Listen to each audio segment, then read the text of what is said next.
Howdy my totally as always Tubular gamers. We're back with another video. Let's get to it. We got Toucan Sam over there. Follow your nose for the fruity taste that shows. Alright, let's get to the video.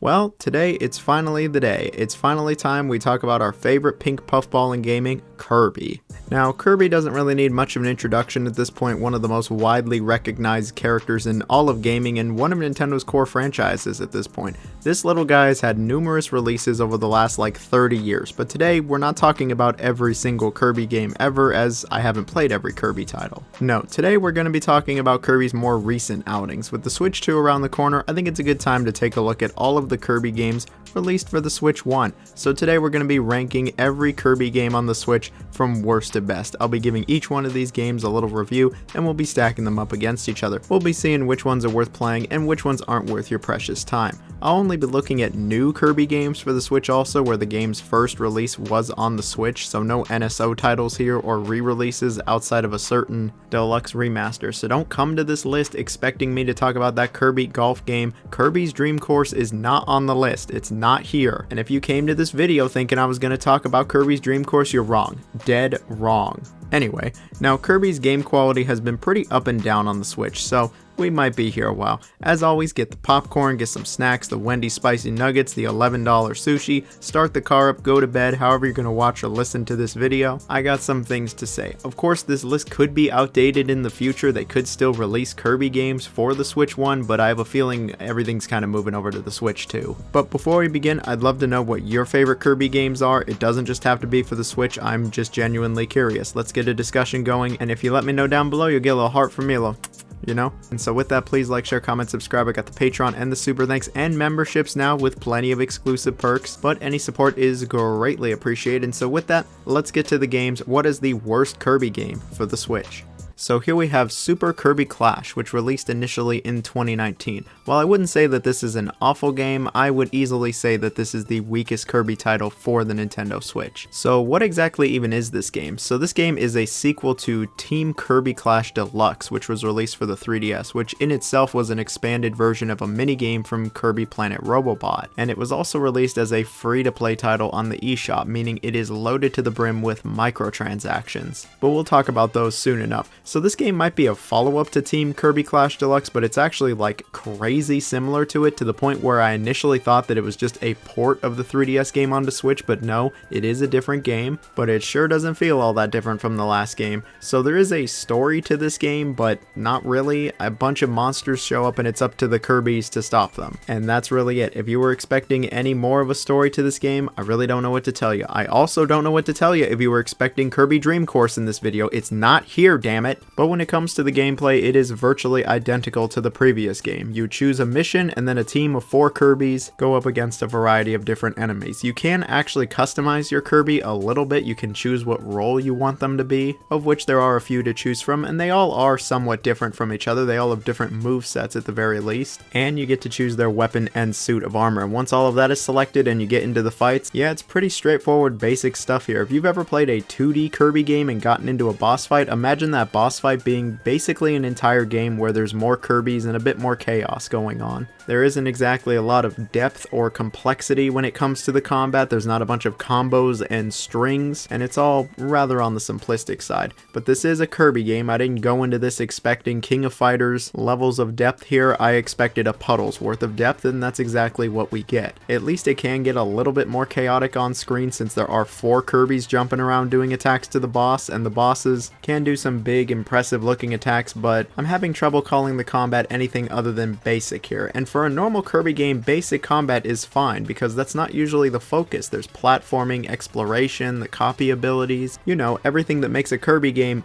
a Kirby game. But when you strip all of that away and it's just the combat, yeah, it's not exactly the most engaging or entertaining. And then you bring in the free to start aspect of things. So this game has a mobile game mentality. Every single mission uses up this very limited resource known as Vigor, and once you're out of Vigor, you can't do any more missions. How do you get more? You either wait a certain amount of real life hours, or you pay real world money. But the microtransactions don't end there. You also need apples for a lot of things in this game. Later missions require apples to start. You need apples for in-game items. Yeah, you're gonna need them apples, and while you do get apples through normal play, you really don't get that many. And so the game wants you to, unsurprisingly, buy a bunch of these apples. You can buy up to like $40 worth of apples. And it was at this point where I just kind of clocked out of the game and lost interest. Yeah, from time to time you're given Vigor and apples for free, like when you level up. But you really can only play under half an hour a day unless you pay real world money, and I'm just not really interested in games that do this. And the gameplay didn't really hook me to begin with. I think it's rather dull, and the game just feels like a grind right from the get-go. Sure, you can play with other people, but I couldn't convince any of my friends to play this. They said it looks like a repetitive grind fest. And you know,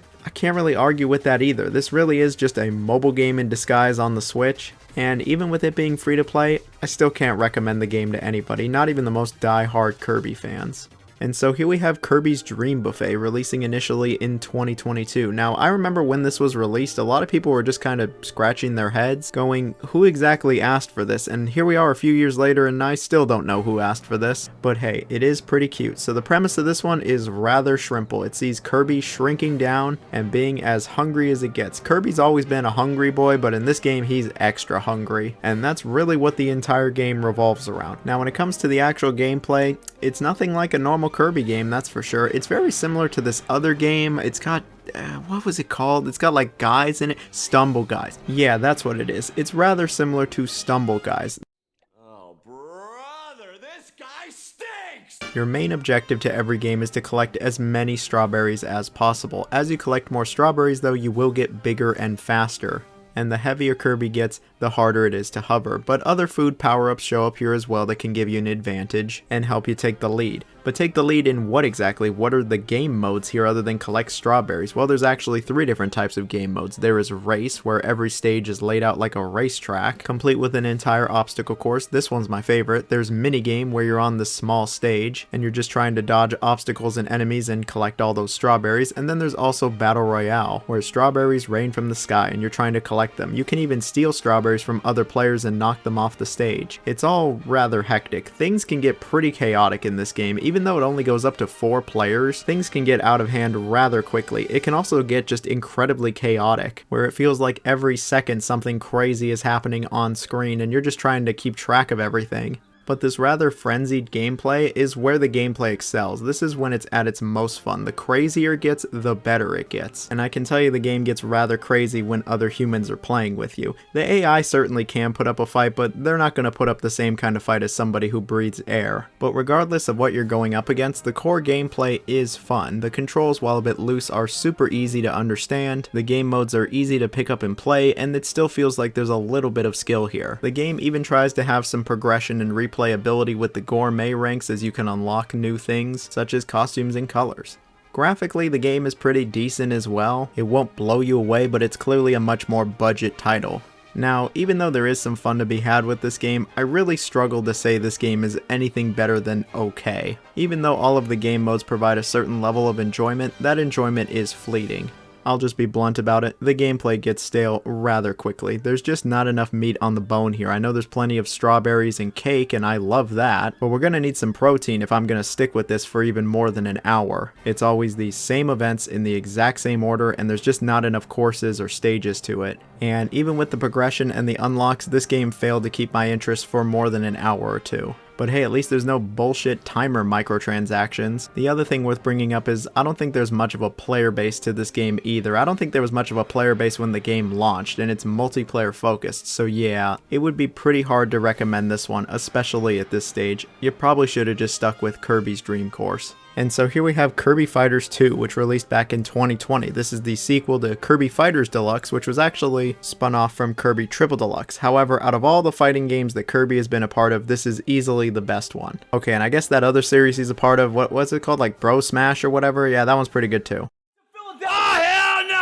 But Kirby Fighters 2, it's a solid enough platform fighter. You choose what copy ability or Kirby character you want to play as, and then you just go at it. When it comes to the playable characters, I think it's pretty decent. They got a lot of the fan favorites. When it comes to the copy abilities, they have a new one, that being the Wrestler. And it's nice that it's not just Kirby that you can play as. There's other Kirby characters such as Meta Knight, DDD, etc. And then you get to the fighting. The fighting itself is alright. There's a little bit more depth to this than, say, Super Kirby Clash, but it doesn't hold a candle to any, shall we say, more traditional fighting games. But that doesn't mean it's not fun. It feels nice enough, there's plenty of satisfying moments, and the controls are easy to pick up and understand. And at the end of the day, it's a Kirby game. I'm not coming into this expecting Killer Instinct button combinations and ultra combos.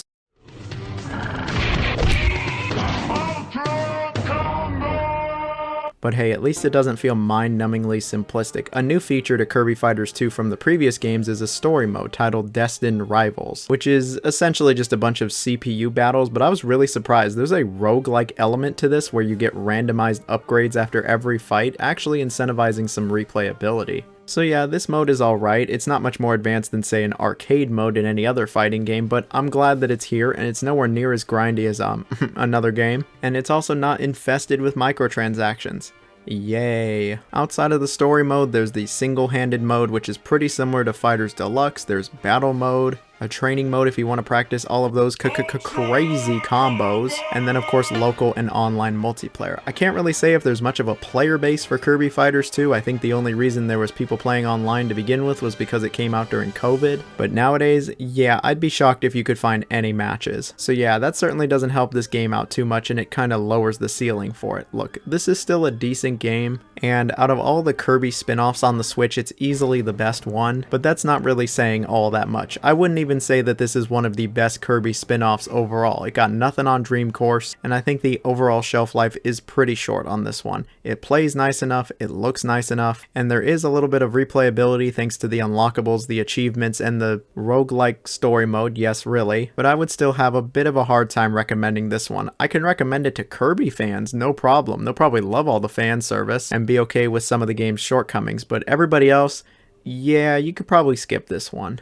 So here we have Kirby Star Allies, which released initially in 2018. So I remember when this game actually first released, it was the first Kirby Switch title, and it was very early in the Switch's life, at the tail end of its first year, and I remember being less than impressed with it. I remember my initial impressions like it was yesterday. I played it for like an hour or two and went, huh, that's really it. This is the next big step for Kirby.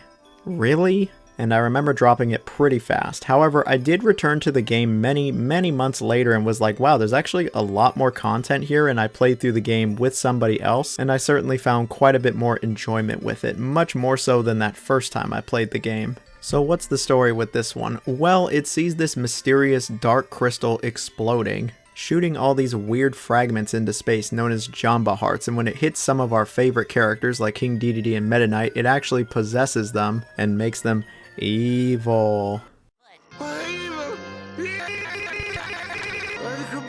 But a pink heart hits Kirby, and instead of making him evil, it allows him to befriend enemies. Aww. Kirby's got some friends, and that's really what the gameplay is all about as well. It's a traditional Kirby adventure where he still sucks up enemies and gains their abilities, but now he has some friends to join him. You can have a few different companions with you, and they even have their own abilities. You can even combine your abilities with their abilities to do some neat little attacks. These combinations aren't as in-depth as, say, Kirby 64, but it's a cool addition nonetheless. And when Kirby has 3 allies with him, they can perform friend actions like the Friend Train and the Friend Star. Ooh.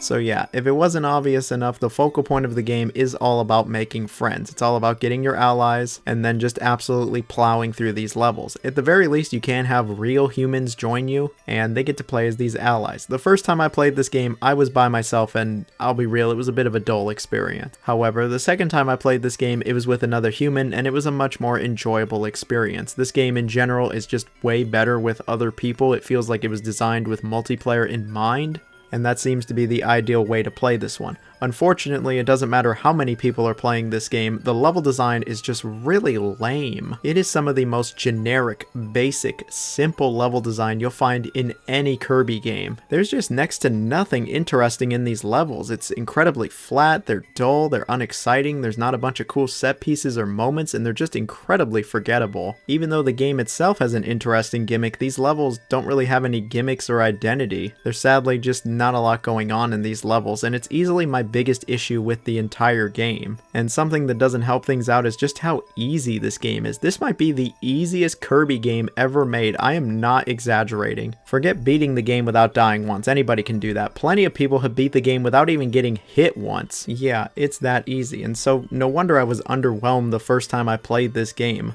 I felt myself going into autopilot immediately, like I was going through the motions, like I was playing the game but my head was completely empty, devoid of all thoughts. And don't get it twisted, even some of the best Kirby games have me going head empty, no thoughts from time to time, but this game had it way more than most. But I can say the game got quite a bit better and more engaging when I had another person playing with me. That, and after it came out, there were several updates that actually make the game quite a bit better. They introduced this new mode called Heroes in Another Dimension, where you actually get to play as all of the friends without Kirby, and there's a ton of fan service here. Kirby characters that haven't shown up in like 10-15 years up until that point show up here. Characters from Kirby 64, Marx is here. The roster of characters is pretty cool. The level design is half decent, and it's not baby's first Kirby game when it comes to the difficulty. I don't think it's a hot take at this point to say that this mode is better than the main game, and it was added for free, by the way. And it's not even the only thing that was added post-launch. Look, Kirby Star Allies base game isn't bad, but I struggle to say it's all that good either. It's just a very middling experience. Like, yeah, the gimmick is cute, the game looks nice enough even if it is at 30 FPS, and it's not super broken or buggy, it's just not that fun. But now the real question comes in.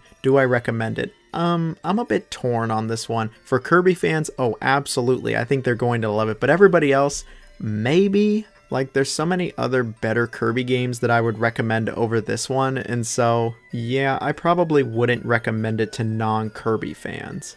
And so here we have Kirby's Return to Dreamland Deluxe releasing in 2023. So this is a remake of Kirby's Return to Dreamland. And I gotta say, I was pretty surprised by this one. Return to Dreamland was not the first game I would have guessed that would get a remake. It probably wouldn't have even been in my top 3. I think us Kirby fans can come together to agree that Tilt and Tumble really needed the remake before this, but hey, this is cool too. So yeah, this really is a full remake of Return to Dreamland, now with a completely different graphical style. It looks much more like a comic book, and I think it actually looks really nice. I really dig this game's aesthetic, and I like it more than the original games. The original game always gave me New Super Mario Bros. Vibes, and come on, this just looks cool. So when it comes to this game's story, it sees this spaceship landing on Kirby's home planet. And who comes out of it? This new character known as Magolor, who informs Kirby and his friends that when the ship crash landed on Popstar, all of its parts went flying. So he asks Kirby and friends if they could collect all of the ship parts, and Kirby agrees to it. It's as simple as that. I mean, Kirby's favorite game is Pikmin.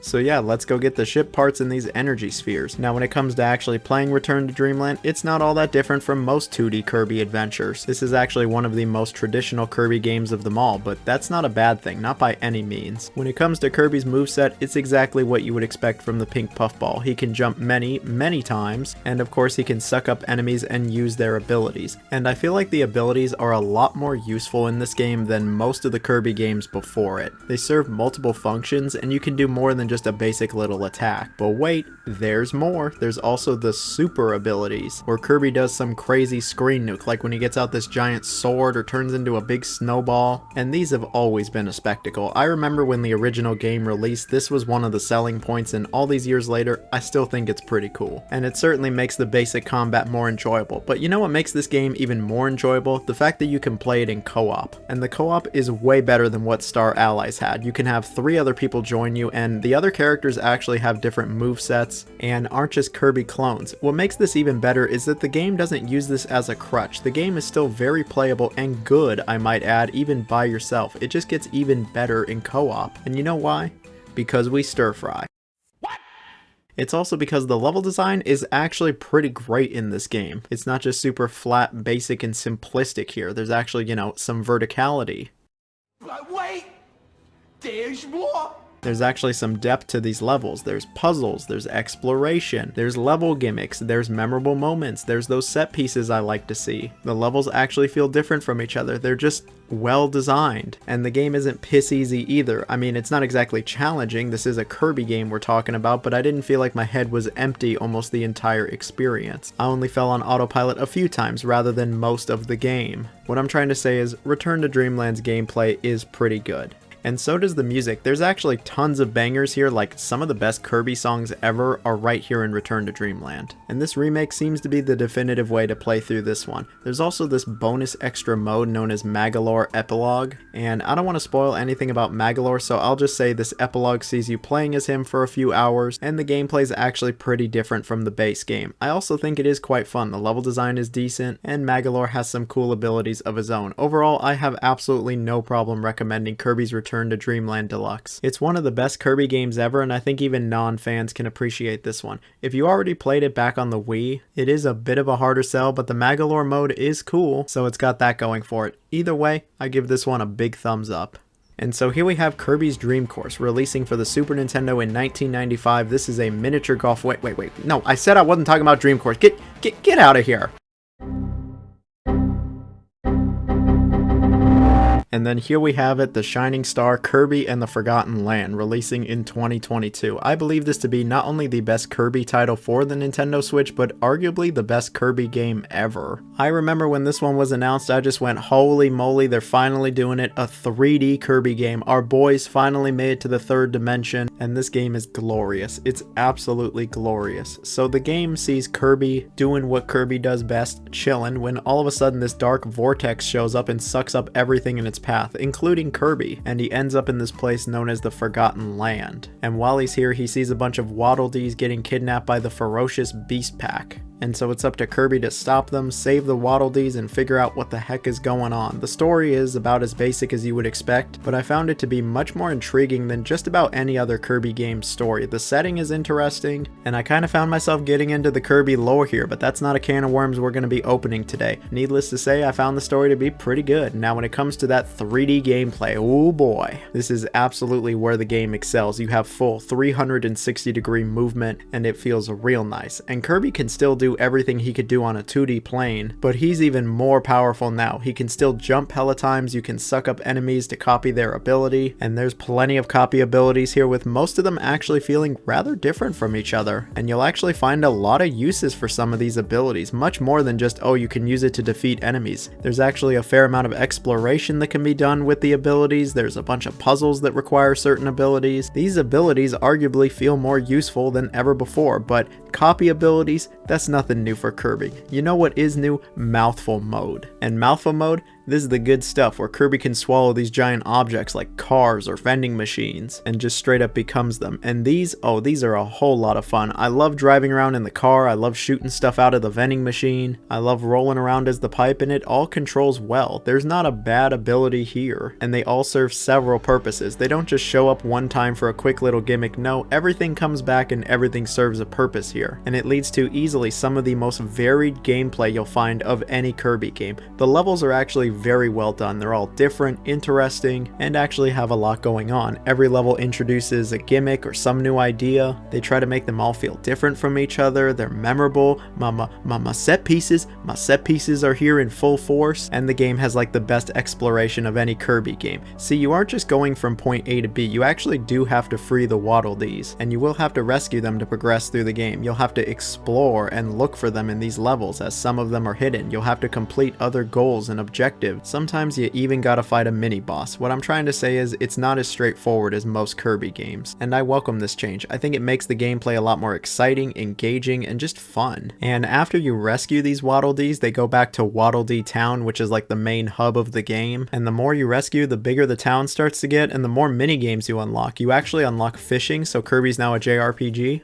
You even get to work a part-time job at the Waddle Dee Cafe. There's even this puzzle minigame that's just like, Tilt and Tumble? Tilt and Tumble, my beloved? Is that you? No, it's not. It's just a minigame that's akin to Tilt and Tumble. I'm still waiting on that remake, Sakurai. But what I'm trying to say is the game absolutely rewards your exploration and going off the beaten path. And you'll want to go off the beaten path. You'll want to try to collect all of the Waddle Dees, at least I did. And it's a great time. This is also one of the longer Kirby games. Most Kirby games can be completed in under 5 hours. This one, it'll take you a little longer. And to make things even better, you can play through the entire game cooperatively where the second player is Bandana D. And Bandana D, he's pretty good himself. He might not have mouthful mode, but he does have spear. The game is equally enjoyable in single or multiplayer, and you're pretty much guaranteed a good time. It's also like the best looking Kirby game of them all. Like, this is just a really good looking game overall, especially for the Switch. The frame rate can be a bit suspicious though. Speaking of suspicious, we have the mini bosses. Most people have criticized the mini bosses of this game.